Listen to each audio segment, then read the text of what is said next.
ভারত ও বাংলাদেশের মধ্যে ঘটে যাওয়া সাম্প্রতিক ঘটনাগুলোর কারণে দুই দেশের বাণিজ্য ক্ষতিগ্রস্ত হবে না বলে মনে করেন সিপিডির নির্বাহী পরিচালক ডক্টর ফাহমিদা খাতুন।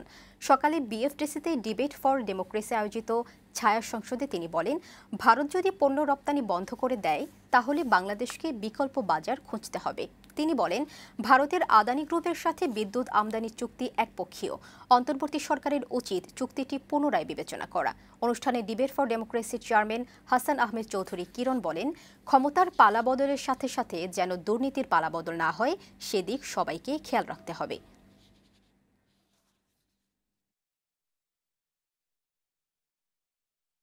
মুক্তির আন্দোলন আমাদের এখনো শেষ। আমরা অন্তর্বর্তীকালীন সরকারকে দেখেছি, তারা এখনো বেসামাল অবস্থায় রয়েছে, দ্রব্যমূল্যকে আমরা নিয়ন্ত্রণ করতে পারছি না, যেখানে সেখানে নানা রকম মত তৈরি হচ্ছে। সুতরাং আমাদের মুক্তি মূল্য কিন্তু মুক্তির আন্দোলন কিন্তু আমাদের শেষ হয়নি, আমাদের মুক্তির আন্দোলন চালিয়ে যেতে হবে। ভারত থেকে যে সমস্ত পণ্য এনে থাকে সেটা যদি বন্ধ হয়ে যায় আমাদের সাময়িক কিছু একটা ডিসরাপশন হবে, কিন্তু এর মানে তো এই না যে আমরা সেখানে বসে থাকবো কিংবা না খেয়ে থাকবো। আমরা অন্য বাজার খুঁজবো, সেটা আমাদের প্রতিবেশী কাছাকাছি দেখবো, থাইল্যান্ড দেখবো, ভিয়েতনাম দেখবো, চায়না দেখবো, তারপর ইস্ট এশিয়ার অন্যান্য দেশ দেখবো, কিংবা দূরবর্তী কিছু দেশ সেগুলো সেখানেও দেখবো।